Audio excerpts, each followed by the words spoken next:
name is Jyoti and today I am going to tell you the difference between bookkeeping, accounting and accountancy. bookkeeping का मतलब होता है जो भी transaction होती है बिजनेस की उसको रिकॉर्ड करना बुक्स ऑफ अकाउंट के अंदर।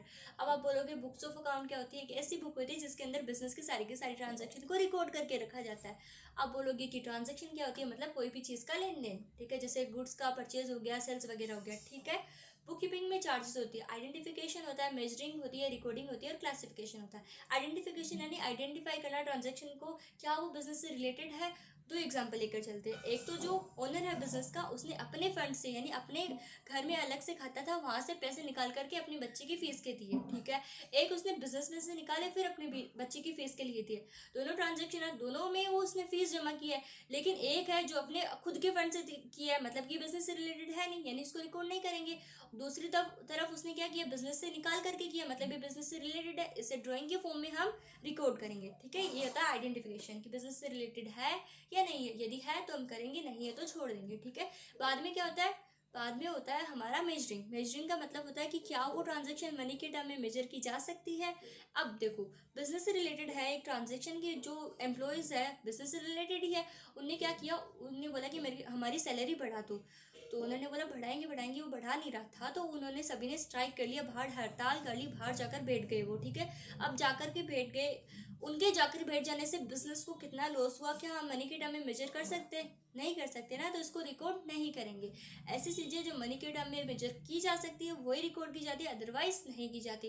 रिकॉर्डिंग यानी बुक्स ऑफ अकाउंट में उन ट्रांजेक्शन को लिखना। क्लासिफिकेशन यानी उनका ग्रुप बना करके अलग अलग लिखना। दूसरा क्या होता है, अकाउंटिंग। अकाउंटिंग ही थोड़ी ब्रॉडर टर्म है, जहाँ से बुक कीपिंग एंड होती है वहाँ से अकाउंटिंग स्टार्ट होती है। अकाउंटिंग में आता है summarising, analysis and interpretation. Summarising का मतलब होता है जो लास्ट में हम बैलेंस शीट वगैरह बनाते हैं ना, balance sheet, trading account, profit and loss account, trial balance वगैरह, ठीक है। जिससे क्या कर सके, जो भी बिजनेस की जो इन्फॉर्मेशन है इतने दिनों तक हमने कलेक्ट की है उसको लोगों तक अंडरस्टैंडेबल फॉर्म में पहुंचा सके। जैसे बैलेंस शीट में एक तरफ लाइबिलिटी होती है, एक तरफ असेट होता है, तो सब चीज़ है ना अच्छी तरीके से पता चल रहा है ना, कि किस तरफ असेट है किस तरफ लाइबिलिटी है, दोनों का सम टोटल क्या है, अच्छी तरीके से समझ में आ रहा है, कोई देखे समझ में आ जाएगा ना उसको, ठीक है। बाद में होता है हमारा एनालिसिस। एनालिसिस का मतलब होता है जो भी वो अब इन्फॉर्मेशन हमें पता चल गई उसके बेसिस पर डिसीजन बनाना। यदि हमें देखो बैलेंस शीट वगैरह जो भी है हमें उससे प्रॉफिट या लॉस का पता चलेगा। यदि पिछले साल से ज़्यादा का प्रॉफिट हुआ तो हम क्या करेंगे, हम ये देखेंगे कि क्यों हुआ इतना प्रॉफिट, रीजन क्या, इस साल हमने ऐसा क्या किया था, वो चीज़ हमें अगले साल रिपीट करेंगे ताकि ज़्यादा प्रॉफिट हो। यदि लॉस हुआ तो क्यों हुआ, ऐसी क्या चीज़ की हमने ताकि लॉस हुआ था, कि अगले साल हम उस चीज़ को अवॉइड करें, ठीक है। इंटरप्रिटेशन का मतलब होता है जो भी यूजर्स होते हैं, जो भी इन्वेस्टर होते हैं, जिन्होंने विश्वास करके बिजनेस में पैसा लगाया, उसको भी तो इन्फॉर्मेशन देंगे ना कि कितना प्रॉफिट हुआ, कितना लॉस हुआ, कैसे बिजनेस चल रहा है, ठीक है। अब अकाउंटेंसी, इन दोनों से बड़ी टर्म होती है अकाउंटेंसी। अकाउंटेंसी में सारे रूल्स वगैरह, सारी थ्योरी वगैरह लिखी गई है कि हम कैसे अकाउंटिंग करेंगे। एक बात याद रखना, अकाउंटिंग क्या है, एक एप्लीकेशन है अकाउंटेंसी की, और अकाउंटिंग मतलब एप्लीकेशन है अकाउंटेंसी की, और अकाउंटेंसी क्या है, एक थ्योरी है किसकी, अकाउंटिंग की।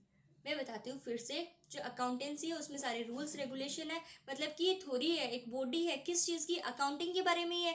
लेकिन अकाउंटिंग के बारे में, लेकिन अकाउंटिंग क्या है, जो अकाउंटेंसी में रूल्स वगैरह लिखे हुए उनका एप्लीकेशन ही तो है। अकाउंटेंसी में रूल लिखे हुए कि है ना, जो भी बैलेंस शीट होती है उसमें डेबिट साइड में क्या आएगी एसेट, क्रेडिट साइड में क्या आएगी लाइबिलिटी। तो उसको रियली में हम इम्प्लाई कैसे कर रहे हैं, बैलेंस शीट बना करके। बैलेंस शीट किस में बनाते हैं, अकाउंटिंग में। मतलब कि अकाउंटेंसी में जो भी रूल्स वगैरह लिखे गए हैं उसका एप्लीकेशन कहाँ पर कर रहे हैं, प्रैक्टिकल कहाँ पर कर रहे हैं, अकाउंटिंग में, ठीक है। और उसका प्रैक्टिकल करने के लिए जो रूल्स है वो कहाँ पर है, अकाउंटेंसी के अंदर, ठीक है। That's all for the day, thank you.